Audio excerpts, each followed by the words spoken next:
당장 거부하십시오. 한국은 절대 이 문을 넘지 못할 겁니다.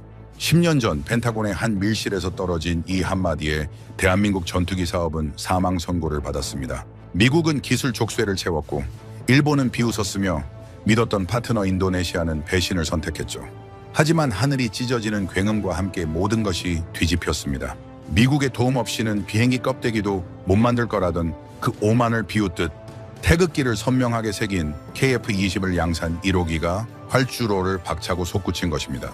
단 한 대의 추락도 없이 1600회 시험 비행을 완수하자 전 세계 방산 관계자들은 경악하며 입을 다물지 못했습니다. 이건 전투기가 아니라 트로이의 목마입니다. 펜타곤의 전설적 분석관조차 무릎 꿇게 만든 대한민국의 무서운 집념. 강대국의 철저한 봉쇄와 견제를 뚫고 이제는 전 세계가 줄 서서 기다리는 방산 강국이 되기까지 그 전율 돋는 10년의 기록을 지금 공개합니다. 영상을 시청하신 후 마음에 드신다면 좋아요와 구독 버튼을 꼭 눌러주세요. 여러분의 관심이 저에겐 큰 힘이 됩니다. 그럼 바로 시작하겠습니다. 제 평생의 가장 큰 실수요. 2015년 한국의 전투기 사업에 사망 판정을 내린 보고서에 서명한 것입니다. 당시 저는 확신했죠. 한국은 미국의 도움 없이는 비행기 껍데기도 못 만들 거라고요. 그런데 지금 제 눈앞에서 그 오만을 비웃듯 양산 1호기가 활주로를 찢으며 솟구치고 있습니다. 제 이름은 조지프 웨일라이트입니다. 지난 40년 동안 펜타곤과 국무부에서 미국의 가장 깊은 금고를 지켜왔죠. 미국이 보유한 최첨단 군사기술이 해외로 나가는 문을 열고 닫는 최종 결정권자였습니다. 그 문을 제가 닫았죠. 한국을 향해 단호하게. 세상에는 절대로 넘어선 안 되는 선이 있습니다. 제가 그 선을 그었고 그 선이 영원할 거라 믿었죠.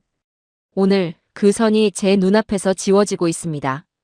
미국의 기술도 프랑스의 설계도 일본의 자본도 없습니다. 오직 태극기 하나만 새겨진 이 강철 독수리가 어떻게 강대국들을 침묵시켰는지 지금부터 제가 직접 증언하겠습니다. 경남 사천 공장 단지에 들어서는 순간 저는 직감했죠. 오늘은 단순한 행사가 아니라는 것을요. 부지 전체를 짓누르는 낮고 묵직한 엔진 굉음이 쉼없이 울려 퍼졌고 각국 방산 관계자들과 외신 기자들이 활주로 주변을 빽빽하게 메우고 있었습니다. 저는 이런 현장을 수백 번 봐왔죠. 파리 에어쇼, 판버러, 두바이. 하지만 이날의 공기는 달랐습니다. 무언가 거대하고 돌이킬 수 없는 것이 이 활주로 위에서 탄생하고 있다는 긴장감이 온몸을 짓눌렀죠. 그리고 기체를 봤습니다. 꼬리 날개에 선명하게 찍힌 숫자 001. 저는 그 숫자 앞에서 한동안 움직이지 못했죠. 시제기가 아닙니다. 실험용도 아닙니다. 모든 무장 시스템과 실전 소프트웨어가 완전히 탑재된 내일 당장 전투에 투입해도 될 진짜 전투기였죠. 로이터는 이날 긴급으로 타전했습니다. 한국이 세계 8번째 초음속 전투기 양산국에 진입하며 동북아 군사 균형을 재편하고 있다고요. 재편이라는 단어로는 부족하죠. 이건 재편이 아니라 붕괴입니다. 우리가 수십 년간 공들여 쌓아올린 기술 패권의 질서가 이 활주로 위에서 산산조각 나고 있었으니까요. 그런데 기체를 더 자세히 훑어보다가 저는 또 한 번 멈춰 섰습니다. 동체 어디에도 인도네시아 국기가 없었기 때문이죠. 인도네시아는 이 사업의 공동개발국이었습니다. 1조 원이 넘는 분담금을 내기로 약속하고 참여한 나라였죠. 그런데 그 약속을 끝내 지키지 않은 채 돈은 내지 않으면서 기술만 요구하는 짓을 수년째 반복했습니다. 한국의 선택은 간단했죠. 동체에서 인도네시아 국기를 지워버렸습니다. 외교적 마찰이 어떻든 파트너 관계가 틀어지든 그런 계산 없이 원칙대로 처리해버린 겁니다. 저는 그 단호함에 압도되었죠. 제가 알던 한국이 아니었으니까요. 제가 알던 한국은 강대국의 눈치를 보는 나라였습니다. 미국이 안 된다고 하면 고개를 숙이고 파트너가 압박을 가하면 한 발 물러서는 나라였죠. 그런데 지금 제 앞에 서 있는 한국은 달랐습니다. 돈을 내지 않으면 국기도 없다는 것을 말이 아니라 기체로 증명해버렸죠. 오직 선명한 태극기와 대한민국 공군 마크만이 기체 위에서 빛나고 있었습니다. 그 다음 저는 기체의 동체 하단을 살펴보다가 묘한 것을 발견했죠. 배 부분이 볼록했습니다. 4.5세대 전투기치고는 이상한 설계였죠. 통상 2세대의 전투기는 무기를 외부에 장착합니다. 그런데 이 기체는 동체 하단이 불룩하게 튀어나와 있었죠. 옆에 있던 한국 측 담당자에게 물었더니 2000파운드급 초중량 폭탄을 내부에 수납하기 위한 공간이라고 했습니다. 지금은 반매립 형태지만 소프트웨어와 덮개만 교체하면 즉시 스텔스 형상으로 전환된다고 했죠. 저는 그 말을 듣고 등골이 서늘해졌습니다. 이들은 처음부터 4.5세대에 머물 생각이 없었던 겁니다. 겉으로는 4.5세대의 옷을 입고 있지만 안에는 이미 5세대로 가기 위한 발판을 숨겨두고 있었죠. 이건 전투기가 아닙니다. 트로이의 목마입니다. 이제 말씀드릴 수치 하나가 있습니다. 1600회입니다. KF-21이 첫 비행 이후 지금까지 기록한 시험 비행 횟수죠. 그런데 이 숫자보다 더 경이로운 사실이 있습니다. 그 1600회 동안 단 한 건의 추락도, 단 한 건의 기체 손실도 없었다는 겁니다. 보통의 전투기 개발은 기체의 무덤 위에서 이루어지죠. 미국의 F-22, F-35 개발 당시에도 시제기가 추락하거나 심각한 결함으로 기체를 폐기하는 일이 빈번했습니다. 러시아의 수호이 57도 시험 비행 중 추락 사고가 발생해 양산이 지연됐죠. 그게 정상입니다. 그게 당연한 과정이죠. 그런데 한국은 그 험난한 과정을 단 한 대의 손실도 없이 통과해버렸습니다. 6대의 시제기 모두가 지금 이 순간에도 멀쩡하게 사천의 하늘을 날고 있죠. 제인스 디펜스는 이 기록을 두고 항공 역사상 유례를 찾기 힘든 신뢰도라고 평가했습니다. 저는 그 말이 과장이 아님을 이제 압니다. 이건 운이 아니죠. 실패의 변수 자체를 지워버린 엔지니어들의 집착이 만들어낸 결과입니다. 그때 현장 사회자의 목소리가 울려 퍼졌습니다. KF-21 양산 1호기, 이륙 준비 완료. 엔진 출력이 올라가기 시작했죠. 굉음이 점점 커지면서 활주로 주변에 있던 수백 명의 사람들이 일제히 숨을 죽였습니다. 저도 마찬가지였죠. 기체가 움직이기 시작했습니다.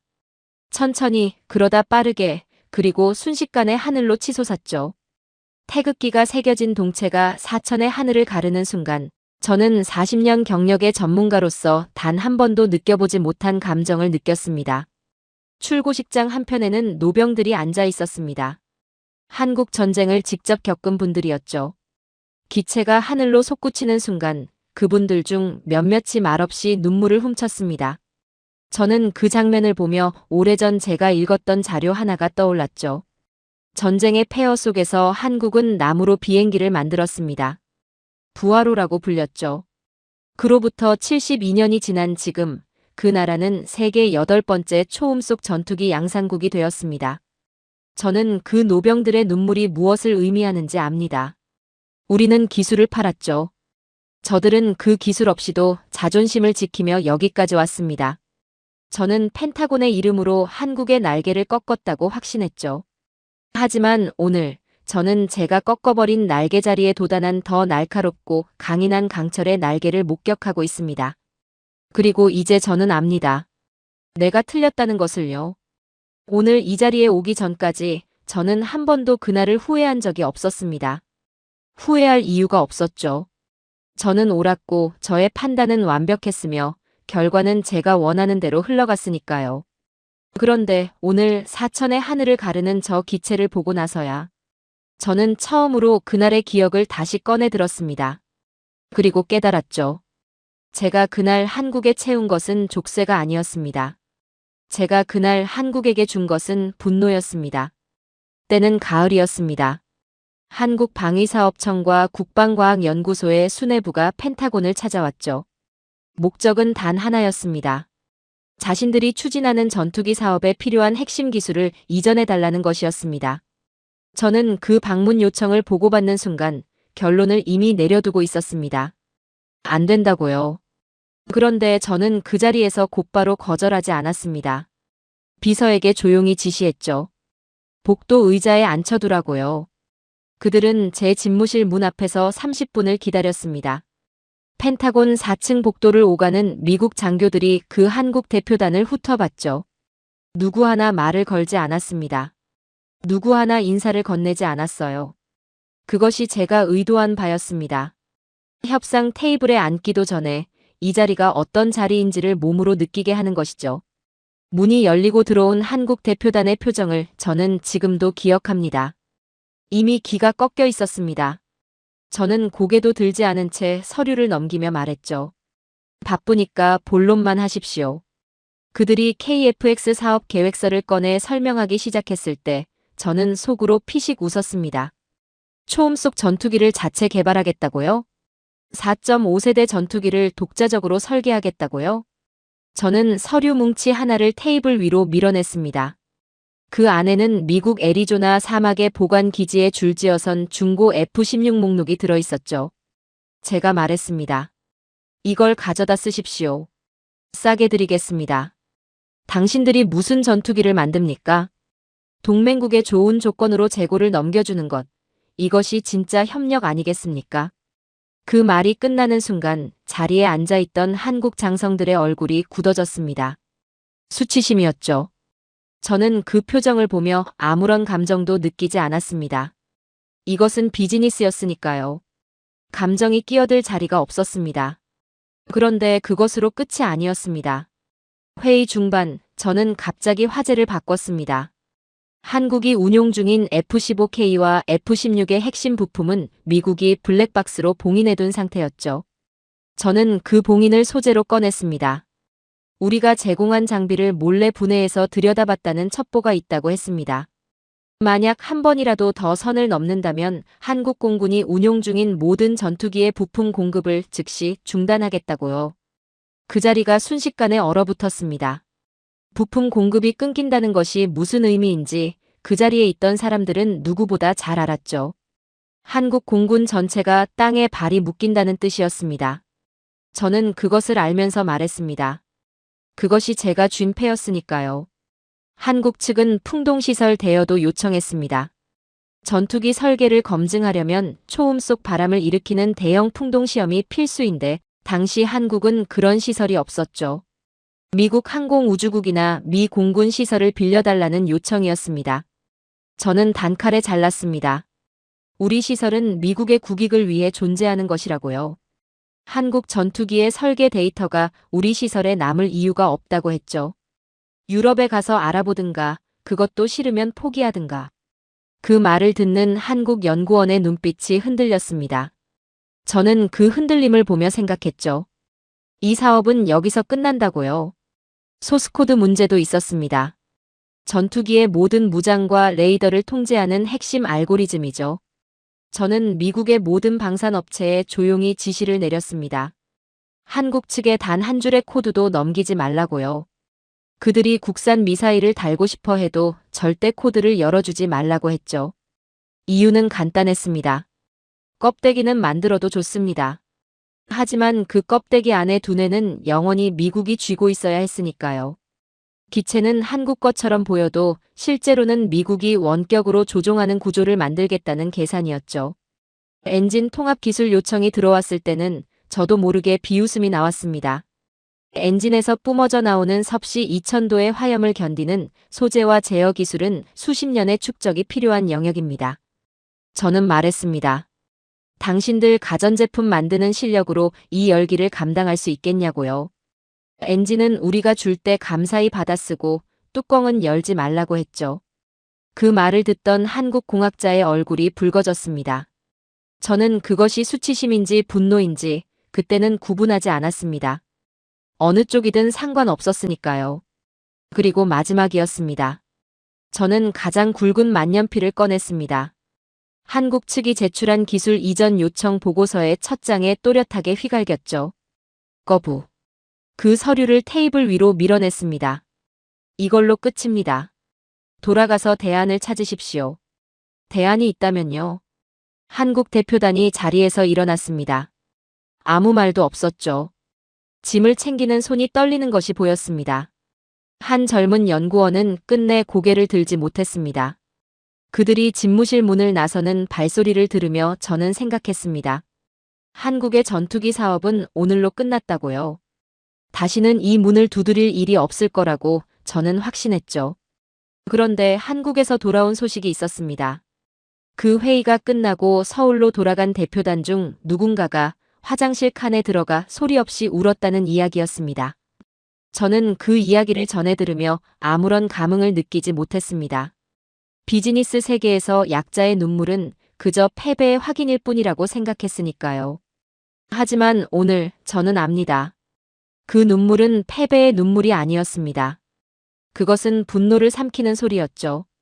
그리고 그 분노는 10년 동안 식지 않은 채 KF21이라는 강철의 형태로 결정되었습니다. 제가 찍은 거부의 잉크가 도리어 그들을 깨운 겁니다. 우리가 닫아버린 문 앞에서 그들은 무너지지 않았습니다. 저는 그것을 한참 뒤에야 알았죠. 제가 서명한 거부 문서가 서울에 도착했을 때 한국의 연구팀은 회의실에 모여단 하나의 결론을 내렸습니다. 우리가 직접 만든다. 그 말이 얼마나 무모한지 그 자리에 있던 사람들 모두가 알고 있었습니다. 그런데도 그들은 그 결론을 택했죠. 저는 그 선택을 나중에 전해 듣고 코웃음을 쳤습니다. 무모함과 용기는 다른 것이라고 그때는 확신했으니까요. 가장 먼저 넘어야 할 산은 레이더였습니다. 전투기의 눈이라 불리는 A사 레이더는 제가 기술 이전 거부 목록의 맨 위에 올려둔 품목이었죠. 이유는 간단했습니다. 이 레이더 없이는 전투기가 아무리 빠르게 날아다녀도 눈먼 새에 불과하기 때문입니다. 수천 개의 송수신 모듈을 머리카락 굵기보다 좁은 간격으로 배열해야 하는 초정밀 기술이었고 미국은 이 기술을 완성하는 데 20년이 걸렸습니다. 저는 한국이 이 벽 앞에서 포기할 것이라 믿었죠. 20년이라는 숫자는 협박이 아니라 팩트였으니까요. 한국은 이스라엘 엘타사와 협력 관계를 맺었습니다. 하지만 저는 그 소식을 듣고도 크게 개의치 않았죠. 협력이라는 이름 아래 이스라엘이 다 해주는 것 아니겠냐고 생각했으니까요. 그런데 실상은 달랐습니다. 엘타사가 제공한 것은 기술의 방향이었고 그 방향 위에서 실제로 소자를 다듬고 회로를 설계하고 소프트웨어를 짠 것은 전부 한국 연구진이었습니다.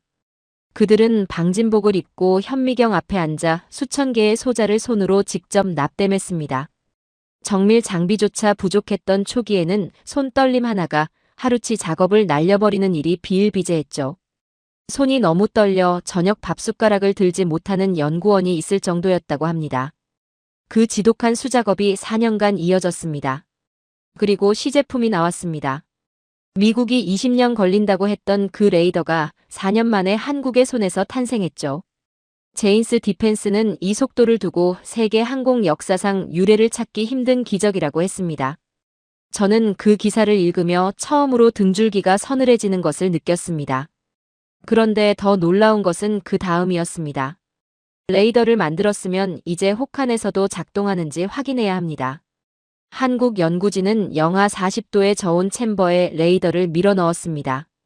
그런데 그들은 거기서 멈추지 않았죠. 연구원들이 직접 방한복을 껴입고 그 챔버 안으로 함께 들어갔습니다. 기계가 버티는지 확인하려면 사람이 옆에서 지켜봐야 한다는 이유였죠. 영하 40도 알래스카보다 추운 그 공간에서 그들은 밤을 새웠습니다. 기계 곁에 붙어 앉아 얼어붙은 손가락으로 데이터를 기록하면서요.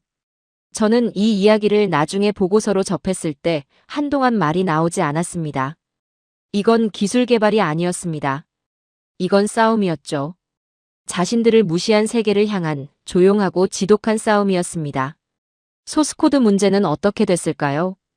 저는 미국의 모든 방산업체에 명령을 내렸습니다.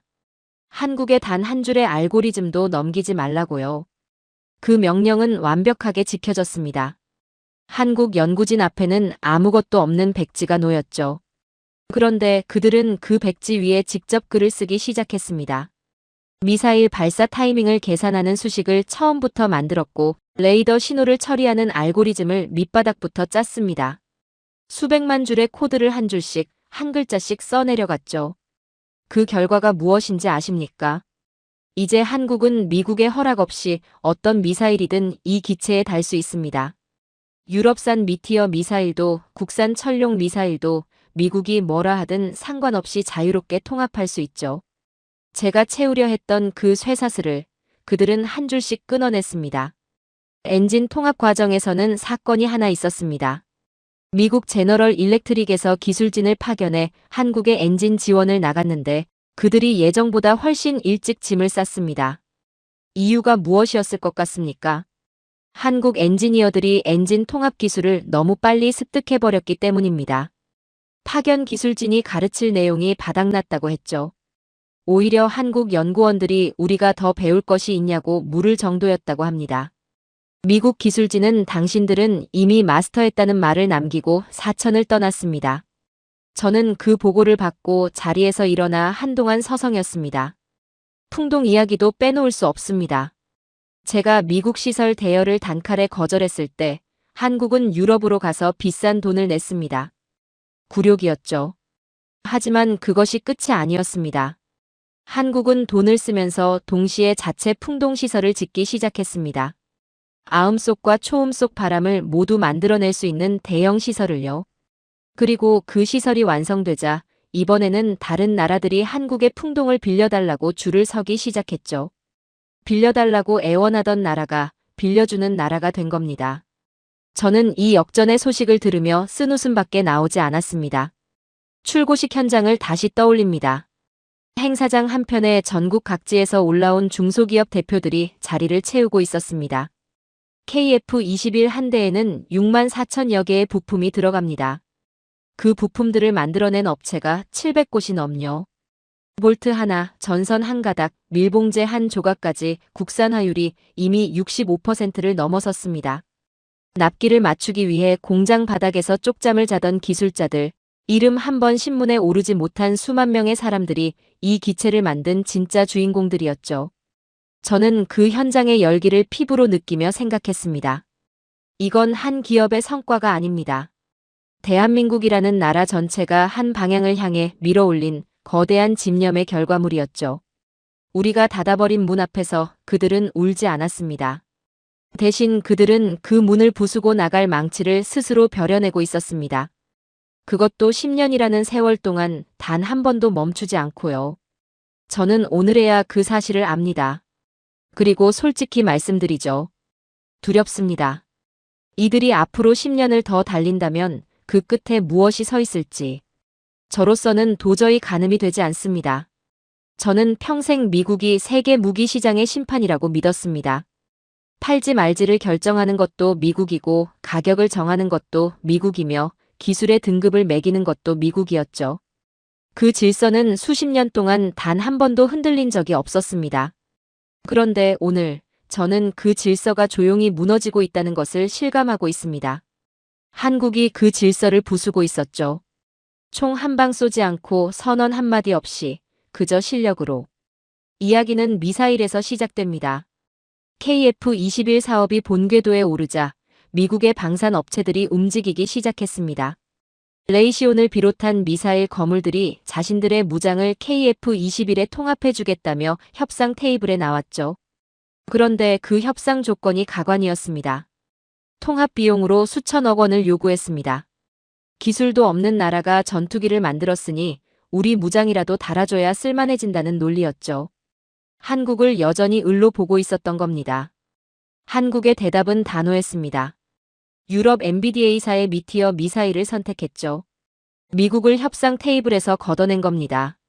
그러자 어떻게 됐을 것 같습니까? 시장을 통째로 뺏길 위기에 처한 레이시온 임원들이 직접 사천으로 날아왔습니다. 제발 우리 미사일도 달아달라고, 가격은 원하는 대로 맞춰주겠다고 했죠. 미국 최대 방산업체의 임원이 한국 공장 정문에서 면담 순서를 기다리는 광경이 벌어진 겁니다. 저는 이 보고를 펜타곤에서 전달받았을 때 한동안 서류를 손에 쥔 채 움직이지 못했습니다. 디펜스 뉴스는 이 상황을 두고 한국이 글로벌 무장 통합의 킹메이커가 되었다고 했습니다. 킹메이커. 그 단어가 머릿속에서 떠나지 않았죠. 중동의 움직임도 심상치 않았습니다. 인도네시아가 분담금을 미납하며 사업을 흔들고 있을 때 전혀 다른 곳에서 손이 올라왔습니다. 아랍에미리트와 사우디아라비아였죠. 이 두 나라는 한국산 천국 미사일의 실전 성능을 직접 목격한 뒤 태도가 달라졌습니다. KF-21 개발 사업에 수조 원을 투자하겠다고 했습니다. 인도네시아가 빠진 자리를 우리가 채우겠다고 했죠. 백지수표에 가까운 제안이었습니다. 한국이 돈 걱정 없이 개발에만 집중할 수 있는 구조가 만들어진 겁니다. 그러자 인도네시아가 갑자기 태도를 바꿨습니다. 자신들이 배제될까봐 전전긍긍하기 시작했죠. 분담금을 내지 않아 기체에서 국기가 지워진 나라가 이제는 제발 우리를 버리지 말라고 읍소하는 처지가 된 겁니다. 일본 언론은 중동 자본이 한국 방산으로 쏠리고 있다며 경계심을 드러낸 분석 기사를 쏟아냈습니다.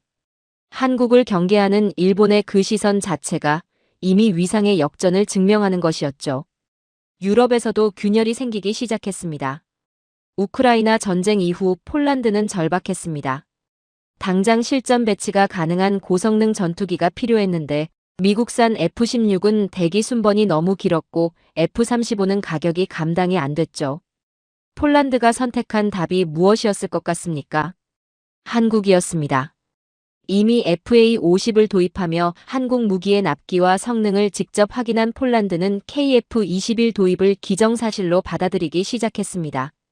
폴란드 국영방산그룹은 공식 서신을 통해 KF-21 프로그램 참여 의사를 전달했죠. 나토 회원국이 유럽 방산의 텃밭이라 불리던 그 나라가 한국 전투기를 주력으로 검토하는 일이 벌어진 겁니다. 한국 무기는 배송이 빠르고 성능은 확실하다는 말이 유럽 전역에 퍼지고 있었습니다. 저는 이 소식을 듣고 나서 오래된 지도 하나를 머릿속에 그려봤습니다. 우리가 수십 년간 공들여 구축한 동맹시장의 지형도였죠. 그 지도 위에서 한국은 이미 새로운 선을 긋고 있었습니다. 일본 이야기를 안 할 수가 없습니다. 일본은 한국보다 앞서 차세대 전투기 개발에 뛰어들었습니다. 기술도 있고 예산도 있었죠. 그런데 지금 어떻게 됐습니까? 일본의 차세대 전투기 사업은 영국, 이탈리아와 합종 연행을 거듭하며 독자 노선을 잃어버렸습니다. 언제 완성될지 기약도 불분명한 상태죠. 반면 한국은 독자 개발로 양산 1호기를 뽑아냈습니다. 일본 우익 매체들은 한국 전투기는 엔진만 미국산인 껍데기라고 폄하했습니다. 그런데 그 말을 쓴 기자들의 나라는 아직 그 껍데기조차 완성하지 못했죠. 동북아 공군력의 균형이 한국 쪽으로 기울기 시작했다는 것을 일본은 누구보다 잘 알고 있었습니다. 가격 이야기도 빠뜨릴 수 없습니다. F-35 한 대의 가격으로 KF-21을 2대 살 수 있습니다. 유지비는 비교가 안 될 정도로 낮죠. 스텔스 성능은 원하지만 F-35의 살인적인 유지비를 감당하지 못하는 나라들이 전 세계의 수십 개국입니다. 동남아, 남미, 중동의 중소국가들이 한국 대사관 문을 두드리기 시작했습니다. 포브스는 KF-21을 두고 미국의 독점 시장을 박살낼 가장 위협적인 시장 파괴자라고 정의했습니다. 시장 파괴자. 이 단어를 저는 한국에 써본 적이 없었죠. 그런데 지금은 이 단어 외에 달리 표현할 방법이 없습니다. 그리고 저를 가장 불편하게 만든 소식이 있었습니다. 동남아 국가들이 자신들이 운용하는 미국산 전투기의 정비를 한국에 맡기기 시작했다는 것이었습니다. 우리가 판 무기를 한국이 고쳐주고 있다는 얘기죠. 한국의 정비 기술이 미국 본토 수준을 넘어섰기 때문입니다. 저는 이 보고를 받고 펜타곤 회의실에서 조용히 뒷목을 짚었습니다. 무기를 파는 것도 모자라 우리 무기의 뒷수익까지 한국이 가져가고 있었으니까요. 우리가 기술의 선을 지키라고 명령할 때 한국은 이미 그 선 밖에서 자신들만의 시장을 만들고 있었습니다. 우리가 문을 잠그는 동안 그들은 다른 문을 만들어버렸죠. 그리고 이제 그 문 앞에 우리가 줄을 서고 있습니다. 무기를 팔아 기름을 가져온다는 말을 들었을 때 저는 처음에 비유적 표현이라고 생각했습니다. 그런데 아니었죠. 말 그대로였습니다. 한국은 미사일을 수출하고 그 대가로 원유를 받아왔죠. 저는 이 구조를 처음 보고받았을 때 한동안 말이 나오지 않았습니다. 40년 동안 펜타곤에서 전략을 짜온 저도 이런 방식은 단 한 번도 생각해 본 적이 없었으니까요. 중동 이야기를 먼저 해야겠습니다. 이란과 이스라엘 사이의 긴장이 최고조에 달하던 시기, 중동 전역의 하늘에는 미사일이 오갔죠. 아랍에미리트는 공포에 떨었습니다. 자국 영토를 향해 날아오는 탄도 미사일을 막아낼 방어체계가 절실했죠. 그들이 선택한 것이 한국의 천국 미사일이었습니다. 그리고 천궁은 실전에서 날아오는 표적들을 완벽하게 요격했죠. 알자지라는 한국의 미사일 방어 시스템이 중동 안보의 새로운 표준이 되고 있다고 보도했습니다. 미국산 패트리어트보다 싸고 성능은 대등하거나 그 이상이라는 평가가 중동 왕실들 사이에 퍼지기 시작했죠. 저는 이 보도를 읽으며 불쾌했습니다. 패트리어트는 우리가 수십 년간 공들인 시스템이었으니까요. 그런데 한국이 그 시장을 조용히 그리고 완벽하게 잠식하고 있었죠. 더 불편한 것은 중동 국가들이 한국을 선택한 이유가 단순히 가격 때문만이 아니었다는 겁니다. 실전에서 증명된 신뢰였습니다. 하늘에서 날아오는 미사일을 직접 격추하며 쌓아올린 그 신뢰는 어떤 홍보 자료보다 강력한 것이었죠. 진짜 충격은 그 다음에 왔습니다. 아랍에미리트가 한국에 원유 우선 공급권을 제공했죠. 2,400만 배럴입니다. 호르무즈 해협 봉쇄 위기로 전 세계가 기름 한 방울에 피를 말리던 시기에 한국만 조용히 원유를 확보하고 있었죠. 무기를 수출한 대가였습니다. 미사일을 팔아 에너지를 사온 겁니다. 저는 이 구조를 현대판 연금술이라고밖에 표현할 수가 없었죠. 납을 금으로 바꾸는 연금술사처럼 한국은 기술을 자원으로 바꿔버렸습니다. 기름 한 방울 나지 않는 나라가 기술 하나로 에너지 안보를 확보해버린 겁니다. 대한민국은 전 세계적인 에너지 대란 속에서도 물가를 안정시키며 공장을 돌릴 수 있었죠. 주유소 앞에서 기름값을 걱정하던 평범한 국민들은 몰랐을 겁니다. 그 기름이 한국이 만든 미사일 덕분에 들어왔다는 사실을요. 방위산업이 국민의 밥상을 지키는 산업이 된 겁니다. 무기가 복지가 되는 시대가 열린 거죠. 일본 언론이 난리가 났습니다. 산케이 신문을 비롯한 보수 매체들이 일제히 같은 질문을 던졌죠. 왜 한국만 이런 특혜를 받는가? 자국 정부의 외교 무능을 질타하는 특집 기사들이 쏟아졌습니다. 일본도 중동 원유에 의존하는 나라죠. 한국과 처지가 같습니다. 그런데 한국은 미사일을 팔아 기름길을 열었고 일본은 그 소식을 지켜보며 분통을 터뜨리고 있었죠. 저는 일본 언론의 그 반응이 묘하게 느껴졌습니다. 한국을 얕보던 나라들이 한국의 전략 앞에서 자국 정부를 자책하고 있었으니까요. 솔직히 말씀드리면 불안감이 더 컸죠. 한국이 구사하는 이 전략의 깊이가 비로소 보이기 시작했기 때문입니다. 우리가 유가에 흔들리며 동맹국들을 달래고 있을 때 한국은 미사일 하나로 기름길을 만들어버렸습니다. 전략의 차원이 달랐죠. 사우디아라비아 이야기도 빼놓을 수 없습니다. 빈살만 왕세자가 추진하는 네옴시티는 사막 위에 미래 도시를 짓는 거대한 프로젝트죠. 이 프로젝트에는 철통 같은 방어 체계가 필요했습니다. 한국은 천궁 미사일 하나만 들고 간 것이 아니었죠. 비궁, 호위함까지 육해공을 아우르는 통합 방어 솔루션을 패키지로 제안했습니다. 사우디는 그 제안을 받아들였죠. 한국 방산에 수조 원을 쏟아부었고 동시에 네옴시티 건설 사업권을 한국 기업들에 우선 배정하기 시작했습니다.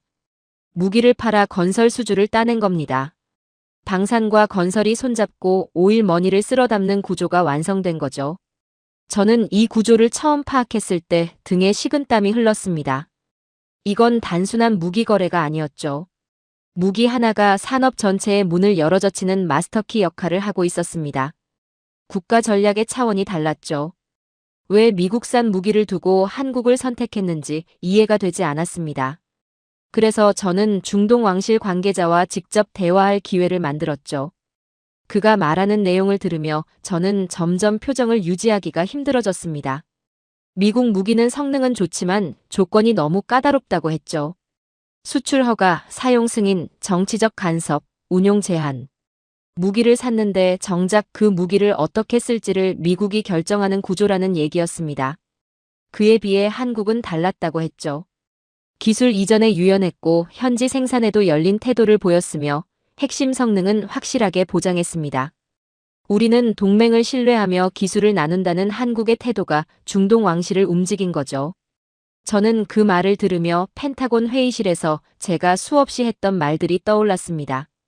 기술은 절대 나눠줄 수 없다. 조건 없는 이전은 없다.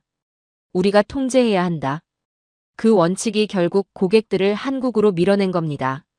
저 스스로가 한국의 시장을 키워준 셈이었죠. 우리의 오만이 한국의 가장 강력한 세일즈맨 역할을 한 겁니다. 이 흐름은 자연스럽게 KF-21로 이어지고 있었습니다. 아랍에미리트와 사우디는 이미 이런 말을 하고 있었죠. 한국 미사일이 저렇게 완벽하다면 그들이 만든 전투기는 오죽하겠냐고요. 천궁이 먼저 신뢰를 쌓았고 그 신뢰가 KF-21로 가는 길을 닦아놓은 겁니다. 이제 KF-21은 따로 홍보가 필요 없는 기체가 되었죠. 천궁이 이미 전 세계 방산 시장에 한국산에 대한 품질 보증서를 발행해버렸으니까요. 미사일 하나가 전투기 시장의 문을 열어젖힌 겁니다. 한 분야의 신뢰가 다음 분야의 시장을 만들어내는 구조죠. 이것이 한국이 완성한 방산 생태계의 실체였습니다. 저는 오늘 이 자리에 서서 한 가지를 인정하지 않을 수 없습니다. 우리가 가질 수 없었던 것을 한국은 가졌습니다. 그것은 바로 적의 심장을 꿰뚫는 미사일로 우방의 마음을 열어 자원을 얻어내는 전략이었죠.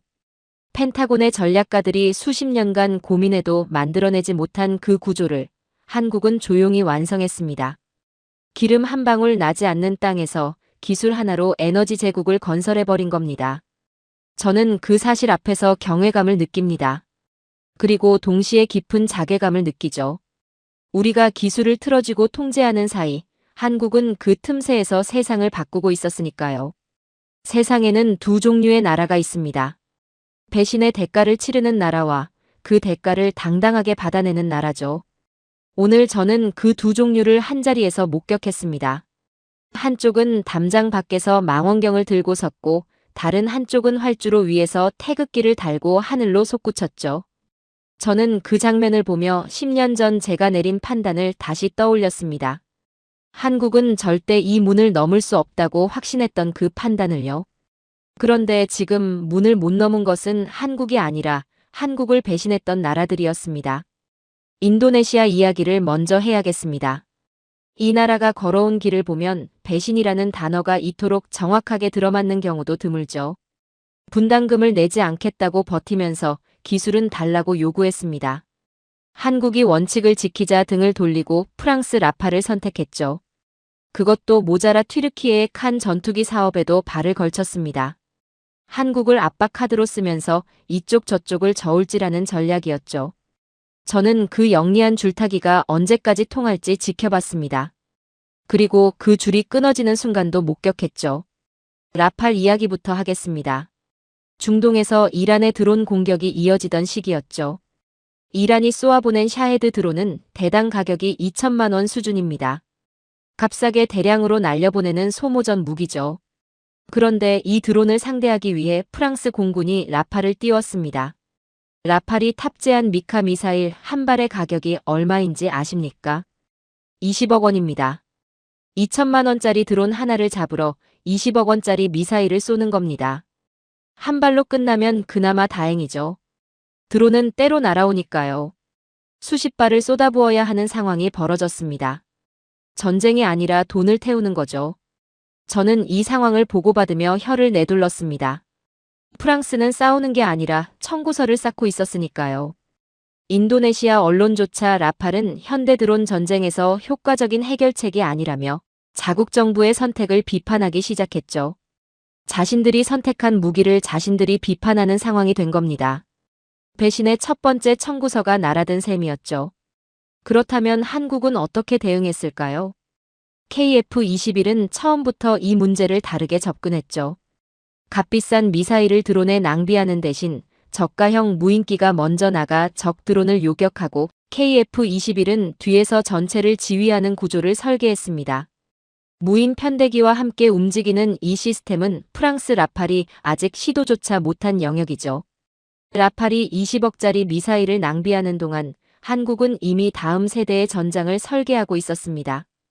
인도네시아와 중동 국가들이 라팔의 실패를 지켜보며 조용히 계산기를 두드렸죠. 라팔 40대보다 KF-21 16대가 현대전에서 더 강력하다는 결론이 나왔습니다. 배신의 대가가 이렇게 돌아왔죠. 튀르키예의 칸 전투기도 문제가 터졌습니다. 인도네시아가 한쪽 발을 걸어두었던 그 사업이죠. 칸에는 미국산 F-110 엔진이 들어갑니다. 그런데 이 엔진을 제3국에 수출하려면 미국 의회의 승인이 필요하죠. 미국은 튀르키예에 그 승인을 내주지 않고 있습니다. 엔진이 있어도 팔 수가 없는 상황이죠. 인도네시아 입장에서는 어이없는 노릇이었습니다. 엔진 확답도 못 받은 전투기에 수십 조를 쓸 수는 없었죠. 결국 인도네시아는 튀르키예에도 등을 돌렸습니다. 배신자가 또 다른 배신자를 낳은 꼴이죠. 튀르키예 언론들은 인도네시아가 칸 전투기를 버리고 한국으로 달아났다며 배신감을 숨기지 않았습니다. 한국을 등졌던 나라가 결국 한국 앞에 다시 무릎을 꿇는 상황이 된 거죠. 반면 한국은 달랐습니다. 수출 승인 문제를 이미 정리해 두었죠. 거기서 멈추지 않고 국산 엔진 개발이라는 플랜 B까지 가동 중입니다. 미국의 승인이 없어도 독자적으로 움직일 수 있는 구조를 만들어가고 있는 거죠. 저는 이 대비를 보며 한국의 치밀함에 다시 한번 소름이 돋았습니다. 칸이 엔진 때문에 발이 묶인 동안 한국은 이미 그 다음을 준비하고 있었으니까요. 그런데 가장 통쾌한 장면은 따로 있었습니다. 인도네시아 언론들이 갑자기 이런 기사를 쏟아내기 시작했죠. 인도네시아가 KF-21을 구매한 첫 번째 국가가 될 것이라고요. 프라보어 대통령이 직접 한국에 와서 서명할 것이라는 기사도 나왔습니다. 자국민들에게 체면을 세우려는 일종의 희망 회로였죠. 한국의 반응은 냉정했습니다. 카이가 공식적으로 확정된 바 없다는 공시를 단칼에 올려버렸죠. 돈도 내지 않고 기술만 빼가려던 나라에게 한국은 더 이상 호락호락한 파트너가 아니었습니다. 인도네시아 국민들이 자국 정부를 향해 분통을 터뜨렸죠. 왜 분담금을 제때 내지 않아서 이 망신을 당하느냐고요. 배신의 청구서는 결국 자국민에게도 돌아갔습니다. 선수금 문제도 마찬가지였죠. 인도네시아는 이번에도 한국 수출입은행에서 돈을 빌려 KF-21을 사겠다는 억지를 부렸습니다. 한국 정부의 답은 간단했죠. 신용 불량 상태인 국가에 차관은 없다고 했습니다. 계약서에 도장을 찍으려면 일정 비율 이상의 선수금을 현금으로 먼저 입금하라고 했죠. 이것이 가능했던 이유가 있습니다. 필리핀, 아랍에미리트, 사우디아라비아 등 현금을 들고 대기 중인 고객들이 이미 줄을 서고 있었으니까요. 한국은 더 이상 을이 아니었습니다. 팔 곳이 넘쳐나는 갑의 자리에 서 있었죠. 저는 이 당당함에 솔직히 소름이 돋았습니다. 10년 전 펜타곤 복도에서 30분을 기다리며 고개를 숙이던 나라가 이제는 조건을 내걸고 기다리게 만드는 나라가 된 거죠. 기술 이전 요구도 단호하게 막았습니다.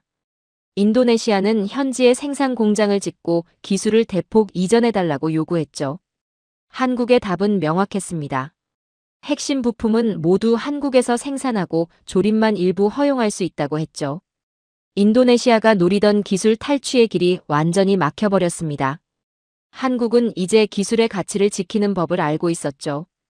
그리고 흥미로운 장면이 하나 더 있었습니다.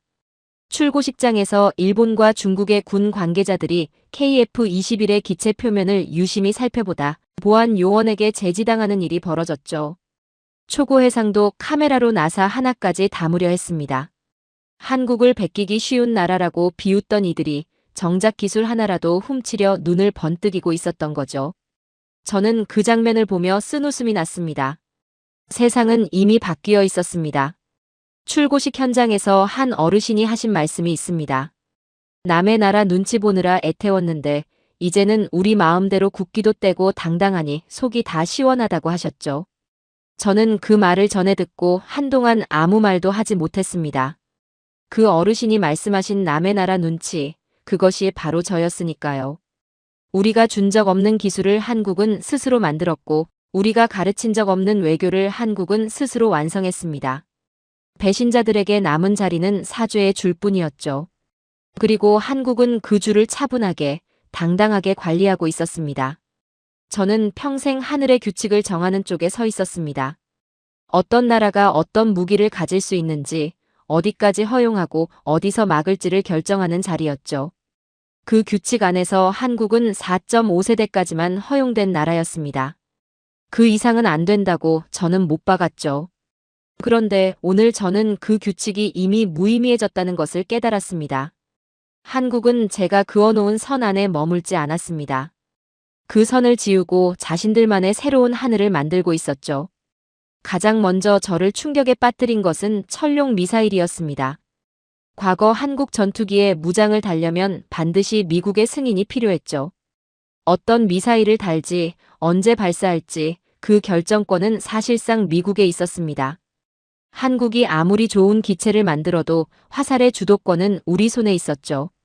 저는 그것이 가장 확실한 통제 수단이라고 믿었습니다. 그런데 한국은 마침내 독자적인 장거리 공대지 유도탄 철룡을 완성했습니다. 수백 킬로미터 밖에서 적의 핵심 벙커를 정밀 타격하는 무기죠. 미국의 허락 없이, 미국의 조건 없이 오직 한국의 손으로 만들어낸 화살입니다. 제인스 디펜스는 한국이 이제 타우러스급 미사일을 스스로 생산해 전투기에 통합하는 전 세계 몇 안 되는 국가가 되었다고 했죠. 저는 그 문장을 읽으며 40년 경력의 전문가로서 처음으로 진짜 패배감을 느꼈습니다. 기체만 막으면 된다고 생각했는데 그들은 화살까지 스스로 만들어버렸으니까요. 이제 한국은 기체도 눈도 화살도 전부 자신들이 통제합니다. 우리가 끼어들 틈이 완전히 사라진 거죠. 그런데 더 무서운 것이 있었습니다. KF-21 옆에 낯선 기체들이 서 있었죠. 납작하고 날카로운 형상의 무인기들이었습니다. 가오리엑스라고 불리는 국산 스텔스 무인기였죠. 한국은 KF-21이 지휘기가 되고 이 무인기 서너 대가 편대를 이뤄 적진으로 먼저 침투하는 시스템을 실전 테스트 중이었습니다. 무인기가 먼저 들어가 적의 방공망을 교란하고 매를 맞는 동안 KF-21은 안전한 거리에서 전체 작전을 지휘하는 구조죠. 조종사의 목숨을 지키면서 전투 효율은 극대화하는 겁니다. 저는 그 무인기들을 바라보며 한동안 말을 잃었습니다. 적의 레이더가 무인기를 쫓는 동안 KF-21은 이미 다음 표적을 조준하고 있는 거죠. 인간 조종사가 탑승한 전투기와 인공지능이 조종하는 무인기가 한 팀으로 움직이는 이 시스템, 이것이 바로 6세대 전장의 실체입니다. 우리가 F-35 이후의 전장을 회의실에서 고민하는 동안 한국은 그 전장의 실물을 활주로에 세워두고 있었죠. 스마트 스킨 기술 도면을 연구소에서 보았을 때는 등골이 서늘했습니다. 기존 전투기는 레이더 안테나가 기수 앞에만 달려있어 뒤쪽에 사각지대가 생기죠. 적기가 후방에서 접근하면 늦게 탐지할 수밖에 없습니다. 그런데 한국은 기체 표면 전체를 레이더 안테나로 활용하는 기술을 개발 중이었습니다. 날개도 동체도 수직 꼬리 날개도 전부 레이더가 되는 거죠. 기체 전체가 눈이 되어 사방 360도를 동시에 감시하는 겁니다. 사각지대가 없는 전투기입니다. 어느 방향에서 무엇이 날아와도 즉각 탐지하고 대응하는 괴물이죠. 이건 4.5세대의 외형을 입은 6세대의 전투기였습니다. 겉모습은 우리가 허용한 수준이었지만 안에서 자라고 있는 것은 우리가 상상조차 못한 수준이었죠. 레이저 무기 이야기도 빼놓을 수 없습니다. 미사일은 수량이 한정되어 있습니다. 쏘면 없어지죠. 전시에 미사일이 바닥나면 그 전투기는 고철 덩어리에 불과합니다. 하지만 레이저는 다릅니다. 전력만 공급되면 무한정 발사할 수 있으니까요. 한국은 이미 지상용 레이저 대공무기를 실전 배치했습니다. 그리고 그것을 소형화해서 KF-21에 탑재하는 연구를 진행 중이죠.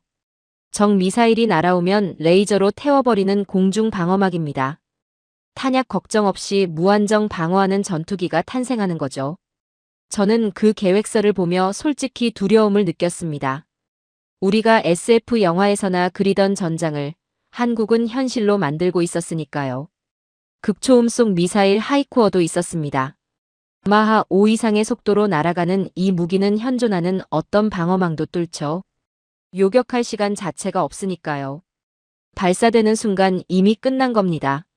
한국이 개발 중인 이 극초음 속 비행체의 최종 탑재 플랫폼이 KF-21로 낙점되었습니다. KF-21 한 대가 이륙하면 적의 항공모함이나 핵심 지휘부가 몇 분 안에 무력화될 수 있다는 뜻이죠. 화력에 집착한다는 말을 들어왔던 나라가 그 집착을 가장 극단적인 형태로 완성하고 있었습니다. 저는 이 무기 목록을 보며 생각했습니다. 이 나라는 적을 이기려는 게 아니라 애초에 전쟁이 시작되지 못하도록 막으려는 거라고요.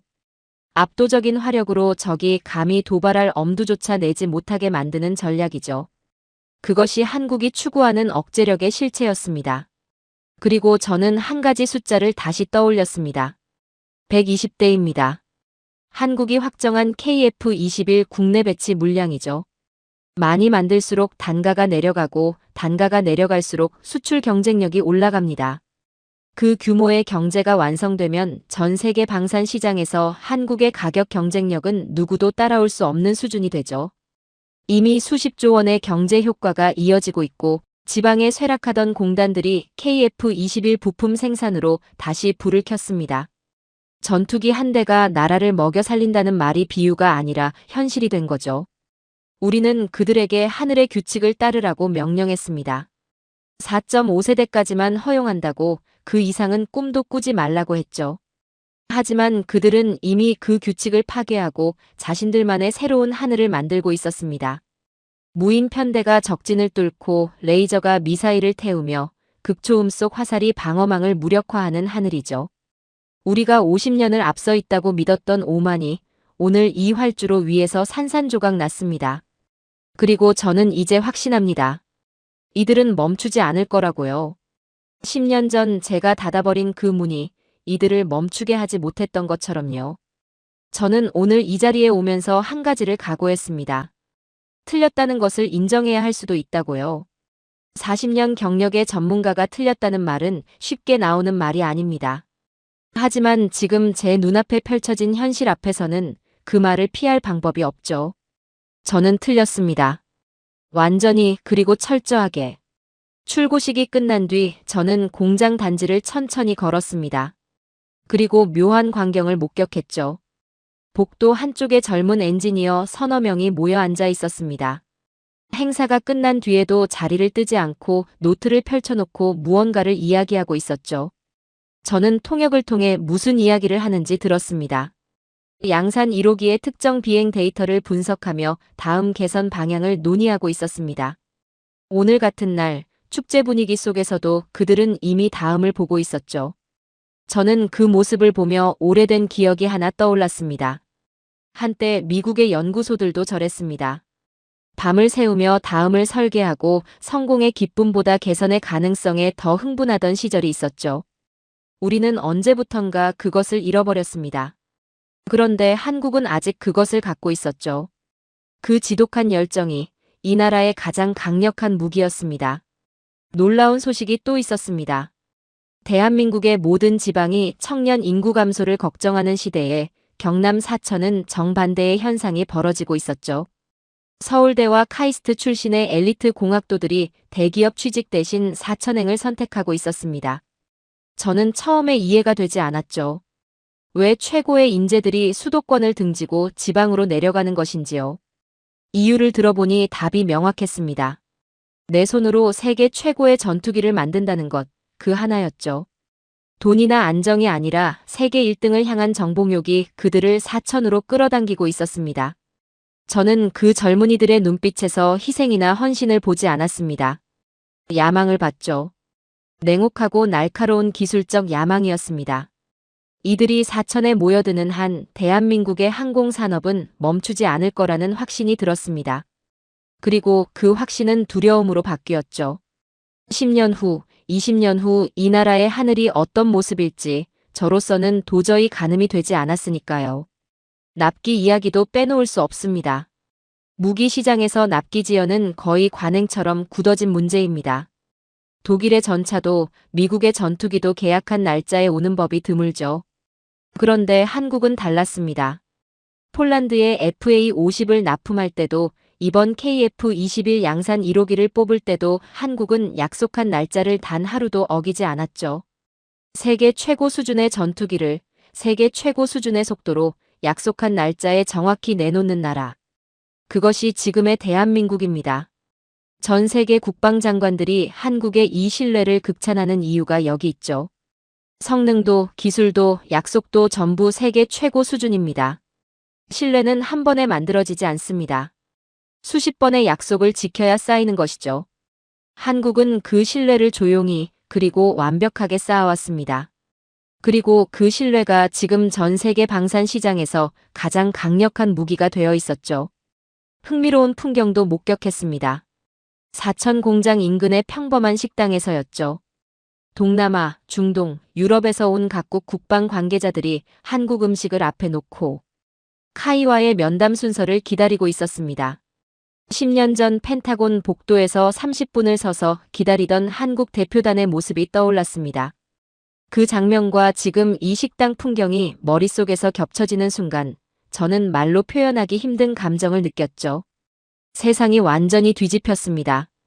기다리는 쪽과 기다리게 하는 쪽이 바뀐 겁니다. 그리고 그 역전은 누군가가 도와준 것이 아니었죠. 한국이 스스로 만들어낸 것이었습니다. 한국 영공 인근의 상황도 달라졌습니다. KF-21 양산이 시작되자 주변국 정찰 기체들의 움직임이 눈에 띄게 조심스러워졌죠. 한국 영공 가까이 접근하다가도 KF-21의 레이더 포착 범위에 들어오면 즉시 경로를 바꾸는 모습이 포착됩니다. 총 한 방 쏘지 않아도 상대가 감히 움직이지 못하게 만드는 것, 그것이 진정한 강함이죠. 싸우지 않고 이기는 억제력이 작동하고 있는 겁니다. 한국은 그 강함을 손에 쥐었습니다. 그리고 그 강함이 커질수록 주변국들의 침묵은 더 깊어질 거라는 것을 저는 전문가로서 확신하고 있죠. 출고식이 마무리될 무렵 행사장 한쪽에서 한 노병이 기체 동체에 조용히 손을 얹는 것을 봤습니다. 한국 전쟁을 겪은 분이었죠. 아무 말도 하지 않았습니다. 그저 동체를 쳐다보며 짧게 한마디를 하셨습니다. 잘 만들었네 라고요. 그 짧은 한마디가 어떤 연설보다 무겁게 들렸죠. 전쟁의 폐허에서 나무로 비행기를 만들던 나라가 72년 만에 세계 8번째 초음속 전투기 양산국이 되었습니다. 레이더도 소스코드도 미사일도 풍동도 무인기도 전부 자신들의 손으로 만들어낸 나라가 된 거죠. 그 노병이 살아온 세월이 고스란히 담긴 말이었습니다. 저는 오늘 한국이 기적을 일궈냈다고 생각하며 이 자리에 왔습니다. 하지만 이제 압니다. 그들은 기적을 바란 적이 없었죠. 그저 단 한순간도 멈추지 않고 실력을 쌓아왔을 뿐입니다. 10년 전 제가 닫아버린 문이 그들을 멈추게 하지 못했던 것처럼 앞으로 어떤 장벽도 이들을 멈추게 하지 못할 것입니다. 세상이 그 실력 앞에 무릎을 꿇고 있습니다. 그리고 저도 오늘 이 자리에서 그 앞에 고개를 숙입니다. 오늘의 사연은 여기까지입니다. 강대국들이 채운 기술의 족쇄를 스스로 부수고 보람에는 기어이 하늘을 찢었습니다. 1600회 무사고라는 독종의 기록 앞에 이제 전 세계가 경탄하며 줄을 서고 있습니다. 도움을 기다리던 나라에서 세계의 룰을 정하는 나라로 위대한 역전의 신화는 완성되었습니다. 72년의 집념이 빚어낸 이 강철 날개 위에 이제 불가능이란 단어는 존재하지 않습니다. 대한민국의 진짜 전성기는 이제부터 시작입니다. 보람에 더 높이 비상하십시오. 긴 영상 시청해주셔서 감사합니다. 내일은 더 좋은 영상으로 찾아오겠습니다.